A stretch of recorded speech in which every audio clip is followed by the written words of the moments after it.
starting off, so in the last lecture we were done with the transport. We were done with the nutrition and nutrition plans. Today we're going to start off with transport. ठीक है? तो सबसे पहले हम लोग बात करेंगे किस चीज की we are going to talk about transport in mammals. All right. अच्छा, अब देखो जब भी हम लोग ट्रांसपोर्ट के बारे में बात करते हैं, what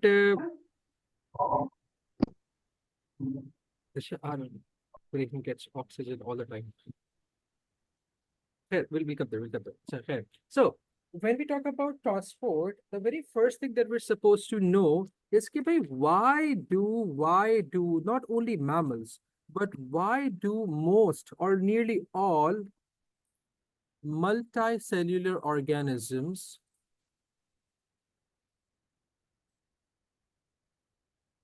need a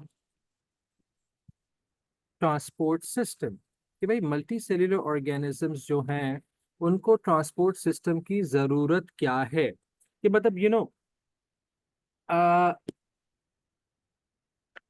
don't can't we just rely simply on diffusion, osmosis and active transport? हमें क्यों जरूरत पड़ रही है पूरा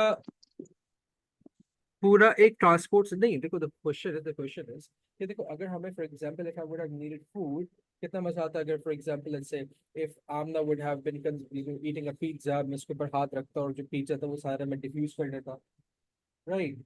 So all the glucose in the pizza would have been diffused right into my blood. I could have gotten the oxygen all throughout, it's present all around me, लेकिन मेरी skin इसको absorb करने लगती। अब इसकी दो वजूहत है, इसकी दो वजूहत है। सबसे पहला रीजन क्या है कि why we need a transport system is that number one, we have a very small, yeah, we have a high metabolic rate. So there is a high demand, ठीक है? और rather high demand की वजह हम लोग से और आसान करते हैं, हम कहते हैं भाई there is a high rate of metabolism. High rate of metabolism का मतलब क्या है कि भाई we need to remove, no you don't go up, वालेकुम अस्सलाम, I'm good with it. So we need to get the nutrients as fast as we need to remove the waste products. So अब अगर हम लोग simply diffusion, osmosis, active transport, ultimately वही हो रहा है, लेकिन अब अगर हम लोग सिर्फ उस पर डिपेंड कर रहे होते, the process would have been too slow. दूसरी चीज क्या है कि भाई multi cellular organisms have a low surface area to volume ratio. कहने का मकसद क्या हुआ कि भाई I am not exposing all the cells that I have to the external atmosphere. अब देखो hear this out. Let's say if I would talk about all the cells that I have, right? Up, am I exposing all the cells as an adult human being? I have about 1 trillion cells. So am I exposing all 1 trillion of them to the external atmosphere? नहीं। अब अगर मैं सिर्फ oxygen के लिए diffusion पर rely कर रहा होता, तो बाय द टाइम वो ऑक्सीजन मेरी स्किन को क्रॉस करती, वो तो सारी की सारी यूज अप हो चुकी होती। मेरे एडिपोज टिश्यू को जो स्किन के नीचे होता है, उसके अंदर जो मेरे पास उसके नीचे मसल्स हैं, उनको तो मिलता ही नहीं ऑक्सीजन, क्योंकि वहां पहुंचने से पहले ही खत्म हो जाता। दूसरी बात, what about those cells which are buried deep within my body? For example if I would talk about the bone marrow cell, वो बेचारे तो बोन्स के साथ कवर्ड हुए हुए ना, बोन्स के कवर्ड का मतलब बोन्स के अंदर है। तो अगर मेरे पास कोई ट्रांसपोर्ट सिस्टम नहीं होता उन तक ऑक्सीजन पहुंचाने के लिए, वो they would have never gotten oxygen, they would have never gotten rid of the waste products, they would have never gotten nutrients. And for this reason we need a transport system. Even अगर हम लोग plants को देखें, अगर mammals की बात नहीं कर रहे भाई, plants are also multicellular organisms, right? They also need a xylem vessel to transport water to them so that photosynthesis can occur. They also need phloem vessels ताकि जो भी हमारे पास leaves glucose बना रहे हैं वो बाकी सारे plants के पास को पहुंच जाए, for example the roots, the stem. All right, तो ये चीज होती है मेरे बच्चों। Now Now, when we specifically talk about transport in mammals, तो हम लोग क्या देखते हैं कि भाई mammals के पास जो transport system है, that is what we call as a circulatory system. The circulatory system is more specifically called as the cardiovascular system. It's more specifically called as the cardiovascular vascular system. अच्छा, the word cardio refers to what? The word cardio refers to the heart. Very good. Very good, Anya. The word cardio refers to what? It refers to the heart. What do we mean by the word vascular? Vascular का मतलब क्या है? The word vascular refers to vessels. अच्छा, vessels हमारे पास क्या होती है? What are vessels? Vessels are basically containers. Vessels हमारे पास क्या होती है? Vessels are basically containers. ठीक है? अच्छा, अब जल्दी से मुझे बता दो कि भाई हमारे यहाँ जो vessels होती है ना, we have four of these vessels. We have four of these vessels. All right. अच्छा, out of these four vessels, तीन जो होती हैं वो कौन सी वाली वेसल्स कहलाती हैं? वो ब्लड वेसल्स कहलाती है, which as you guys has told me includes what? Includes what? Arteries, arteries, capillaries and veins. बस ये तीन, ठीक है? So we have arteries, capillaries and veins. The fourth vessel that we have is for drainage and a couple of other functions as well, and it is the lymphatic vessel. So we have a network of lymphatics as well. Okay. So we have the three blood vessels, arteries, veins, capillaries. And then we have the fourth vessel, which are what? Which are the lymphatics. ठीक है? अच्छा, अब होता क्या है? हमारा ये जो कार्डियोवैस्कुलर सिस्टम है ना, especially within the mammals, it's defined as a closed double circulatory system. It's defined as the closed double circulatory system. ठीक है? Now, why do we call it closed? And why do we call it double circulatory? इसको देखिएगा, फिर मैं इसको एक बार explain करता हूँ. अब मुझे एक बात ये बताओ, before we go for it, uh, what is basically traveling inside a blood vessel? Blood vessel के अंदर क्या travel कर रहा है? Blood. Very good. Blood. देखो बच्चे लोग, until and unless मेरी जो blood vessels है, until and unless my blood vessels are damaged in any way, until and unless my blood vessels are damaged in any way, the blood as a whole package is never going to come out. हाँ, components of the blood may go out, right? कुछ white blood cells कभी कभार बाहर निकल जाते हैं, blood में से प्लाज्मा फ्लूइड होता है वो लीक आउट कर जाता है, लेकिन blood as a whole thing will never get out the blood vessel until and unless the blood vessel is damaged. तो भाई हम कहते हैं कि भाई since the blood never leaves the vessels, never leaves the blood vessels, मैं बता रहा हूँ मेरे बच्चा, it is considered closed. देखो आमना बेटे, मुझे एक बात ही बताओ, मेरी बॉडी के अंदर जो ब्लड मूव कर रहा है, क्या वो कभी भी ब्लड वेसल से बाहर की तरफ आ रहा है? फॉर एग्जाम्पल, until unless मुझे कोई चोट लगे और if the blood vessel is damaged, will blood get out of an artery or a vein or a capillary into the muscles, into the tissues or in between the tissues? नहीं, वो blood vessel के अंदर ही रहता है ना. तो भाई मैंने कह दिया कि since the blood is not getting out of the blood vessel, ये जो कार्डियोवैस्कुलर सिस्टम है उसके अंदर क्योंकि ब्लड ही मूव कर रहा है and blood is inside the blood vessel, so it's practically closed. This is the closed system. ठीक है बच्चे?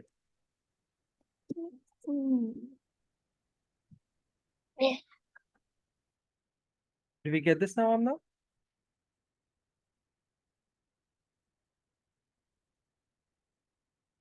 अच्छा, why is it called double circulatory? क्योंकि एक सर्कुलेशन के अंदर जो ब्लड है ना, वो हार्ट के 2 चक्कर लगा रहा है। मैं इसको एक्सप्लेन कर रहा हूँ, गिव मी अ मिनट। तो पहले इसको लिख लेते हैं। तो भाई हम लोग करेंगे, it is consider close and it is considered double circulatory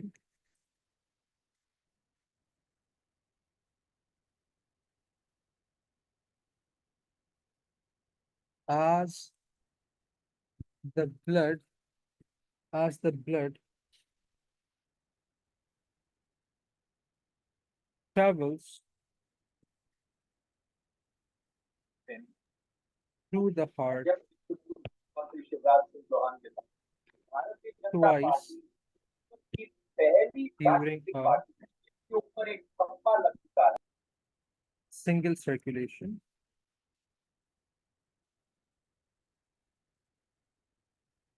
once during। अच्छा, इसको हम लोग कंटिन्यू नहीं कर रहे, इसको हम लोग क्या छोड़ रहे हैं, इसको आगे कंटिन्यू करेंगे, पहले इसको समझ लेते हैं। वेरी गुड अमर, वेरी गुड अमर। ठीक है, अब इसको समझिएगा 2 मिनट के लिए, इसको समझिएगा। What we'll do is we will make 3 dabbas for ourselves. We will make 3 dabbas for ourselves. Let's say this dabba that we have right here are the lungs. ठीक है, give me a minute, my one more flashed. Okay, अच्छा, we'll make another dabba, and let's say this dabba that we have right here, let's bring it down, let's bring it down, तो शामी चले आता। This dabba represents the body, ठीक है। In the middle of all of this is the heart। अच्छा, अब heart की ना 2 sides होती हैं, and those 2 sides are separated by a separator। Now that separator is what we call as a septum। That separator is what we call as a septum। बेटा septum का मतलब ही separator होता है। If you guys would have, if you've ever been into a library, तो उसके अंदर ना कभी कभार बुक्स को सेपरेट करने के लिए हम लोग मेटल की प्लेट्स पे डालते हैं। That's a septum. ठीक है, हमारे पास जो हमारी नोज है ना, उसके नॉस्ट्रल्स हैं। तो उन नॉस्ट्रल्स के बीच में this is cartilage and a bone going, उसे नेजल सेप्टम कहते हैं। Some people get that septum piercing as well. तो खैर, अब सेप्टम की एक तरफ राइट साइड बनती है, सेप्टम के दूसरी तरफ लेफ्ट साइड बनती है। Now you guys are going to tell me कि वो जो पार्ट मैंने रेड में ड्रॉ करा है, क्या वो राइट साइड है, या फिर वो पार्ट जो मैंने ब्लू में ड्रॉ करा है वो राइट साइड है। The one in the red is right. Okay, देखो बच्चे लोग, देखो, if let's say if Rubab is standing right here, ठीक है, and if I'm standing right in front of her, ठीक है, so if we were to shake hands, मेरा right hand जो होगा, मैं उसको किस तरफ एक्सटेंड करूंगा, towards my left side, and the person standing in front of me, let's say Rubab is standing in front of me, and if we were to shake hands, Rubab अपना right hand अपने left की तरफ move करेगी, right.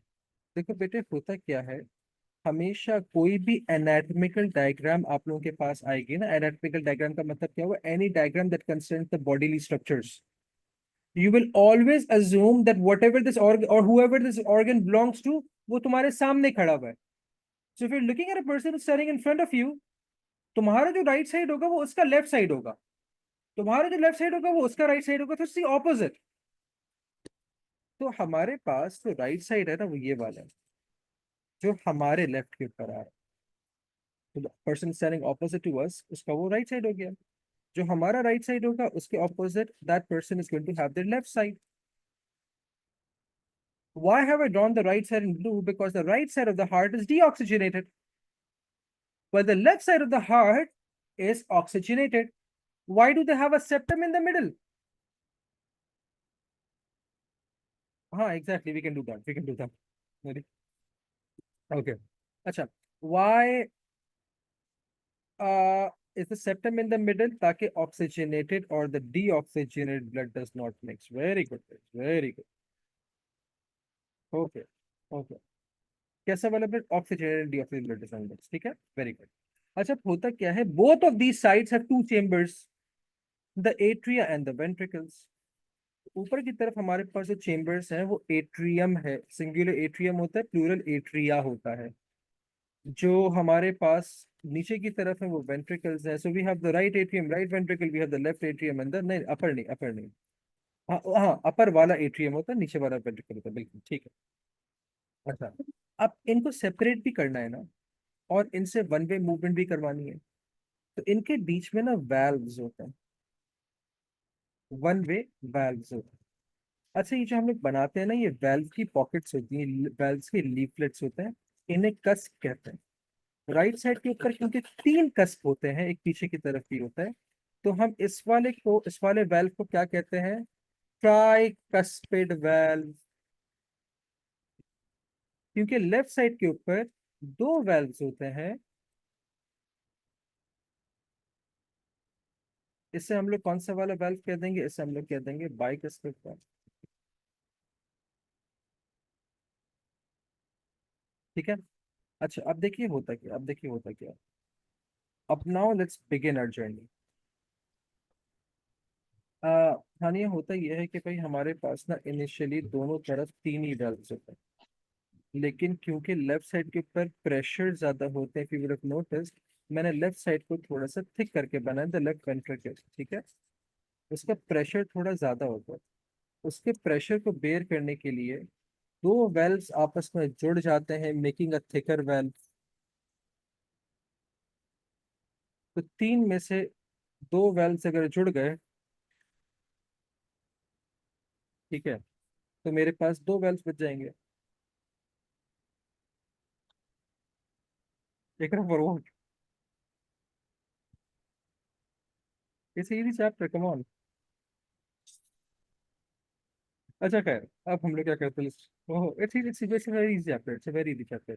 Trust me, it's very easy, come on, it's very. अच्छा देखो, बस valve का ये इम्पोर्टेंट नहीं है हमारे सिलेबस के हिसाब से. बस होता क्या है, हमारे पास लेफ्ट साइड के ऊपर भी इस वेल्व के तीन कस्प होते हैं, उनमें से दो कस्प आके जुड़ जाते हैं, मेकिंग अ थिकर वेल्व. तो हम बस कितने कस्प हो जाते हैं? दो कस्प हो जाते हैं, तो इसलिए हम उसे बाइकस्पिड कह रहे हैं मेरे बच्चा. है. एक एक एक trust me, it will go like a breeze. अच्छा, so now help me out with this, help me out with this. मेरी बॉडी के अंदर एक प्रोसेस हो रहा है which we call as respiration. Respiration uses up oxygen and produces carbon dioxide. तो body के अंदर कौन सी वाली गैस की कंसेंट्रेशन ज्यादा होगी?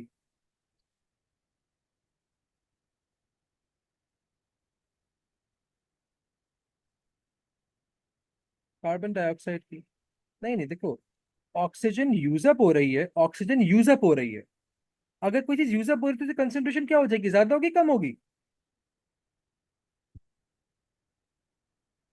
It's going to be low. Very good. और क्योंकि कार्बन डाइऑक्साइड प्रोड्यूस हो रही है, the concentration of carbon dioxide is going to be high in the body. ठीक है. अब देखो कहानी क्या चल रही है. अब देखो, अगर if you guys are interested in racing like Formula One or sim rally racing वगैरह, तो रेसेस के अंदर हमारे पास ना सर्किट्स होते हैं. हम कहते हैं कि भाई जब एक कार स्टार्टिंग पॉइंट से एंड पॉइंट के ऊपर दोबारा आएगी ना घूमकर, उसने एक सर्किट या एक लैप कवर करा है. अब imagine a red blood cell on the tip of my nose. Now, as it's going to leave the tip of my nose and until the time it returns back here, वो उसने एक circuit करा है, ठीक है, एक circulation करी है मेरी बॉडी. लेकिन ड्यूरिंग दैट वन सर्कुलेशन, वो रेड ब्लड सेल मेरे हार्ट से कितनी बार पास हुआ होगा? दो बार. ठीक है. अब कैसे हम इसको देखते हैं? That's something that we are supposed to, right? So let's say कि भाई I have a red blood cell that's right here. Yeah, sorry. Let's say I have a red blood cell right here. Okay.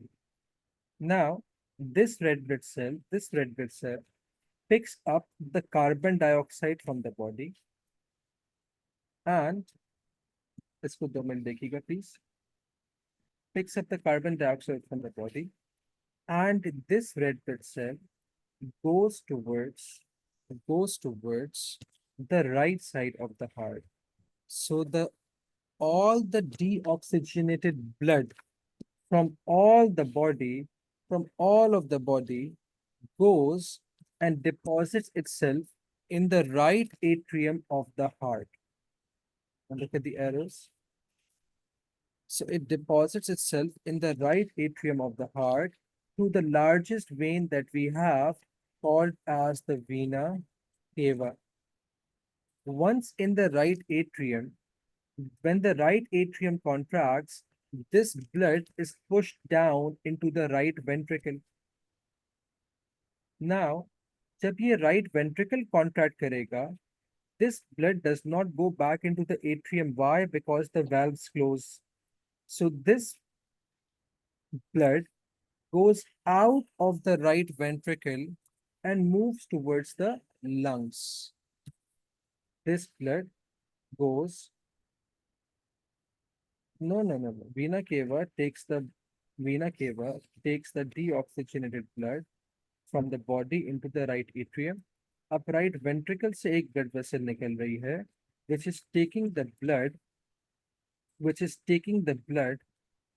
from the right ventricle, ठीक है, in or towards the lungs. This vessel that we have is called as the pulmonary artery. बेटे याद रखो, anything associated with the lungs is pulmonary. ठीक है, anything associated with lungs is pulmonary. जिस तरीके से हम लोग कहते हैं ना कि भाई हमारे पास anything associated with heart is cardio. अभी हम लोगों ने digestive system में पढ़ा था कि anything associated with the stomach is gastro, anything associated with the liver is hepatic. Even the doctors who treat lung disease are called as pulmonologists. ठीक है, अच्छा है. अब ये चीज देखिए, every time you're breathing the air in, every time you're breathing the air in, you're breathing in 21% of oxygen. You're breathing in 21% of oxygen. And you're only breathing in 0.04% of carbon dioxide. ठीक है, अब मुझे बताओ, heart lungs के अंदर कौन सी वाली gas की कंसेंट्रेशन ज्यादा है, CO2 की या ऑक्सीजन की? ऑक्सीजन. Very good. यहाँ यहाँ बॉडी से ऑपोजिट है, यहाँ बॉडी से ऑपोजिट है. तो मैंने कहा लंग्स के अंदर ना, there is a higher concentration of oxygen and a lower concentration of carbon dioxide. लेकिन ये जो डीऑक्सीजनेटेड ब्लड मेरे पास पल्मोनरी आर्टरी लेकर आ रही है, इसके पास तो CO2 ज्यादा है और ऑक्सीजन कम है ना. एक डिफ्यूजन ग्रेडियंट बन गया, डिफरेंस इन कंसंट्रेशन आ गया, बिल्कुल आ गया. अब व्हाट्स हैपनिंग इज क्योंकि लंग्स में low concentration of carbon dioxide और पल्मोनरी आर्टरी के अंदर high concentration of carbon dioxide है, this carbon dioxide gas will diffuse out of the pulmonary artery and enter into the lungs from a region of high concentration towards a region of low concentration through the process of diffusion. और ये जो मेरे पास oxygen है, ये जो मेरे पास oxygen है, this will get out of the lungs and move into the blood vessel from a region of high concentration towards a region of low concentration, again through diffusion, causing the blood to become oxygenated. This oxygenated blood then goes from another vessel, from the lungs through another vessel into the left atrium, into the left atrium. तो असूलन तो lungs से इसको body, अब heart से एक बार निकल गया ना, देखो हार्ट से ब्लड एक बार निकल गया ना, असूलन तो बॉडी के पास वापस आ जाना था. तभी तो एक सर्किट बनता हमारे पास, लेकिन नहीं. वो कहते हैं मैं 2 चक्कर लगाऊंगा, पहले बॉडी से हार्ट पे जाऊंगा, फिर लंग्स में जाऊंगा, फिर दोबारा हार्ट में जाऊंगा, फिर निकल के बॉडी में जाऊंगा. Right, hence the double circulation. So this blood vessel that takes the oxygenated blood from the lungs to the heart will be pulmonary artery, sorry, pulmonary vein. ठीक है, Now, once in the left atrium, the blood is going to be pumped down into the left ventricle, which is going to contract, causing the blood to get out now from the left side of the heart towards the body, towards the body, through a vessel that forms an arch over the heart. Arch क्या होता है? Something that is curved, right? अगर तुम लोगों ने कभी देखा हो ना, हमारे पास डोम्स होता है, हमारे पास डोम्स होता है, ठीक है? तो डोम्स के ऊपर ये जो कर्वेचर आ रहा होता है, हम लोग आर्च कहते हैं, ठीक है? Very good, very good Haniya. This blood vessel forms an arch over the heart and goes behind it. वो हार्ट के पीछे चली जाती है, फिर वो हार्ट के पीछे से आती है और किसको ब्लड सप्लाई कर रही होती है? बॉडी को. अब मुझे अगेन ये बताओ, अब मुझे ये बताओ, ये जो ब्लड वेसल सी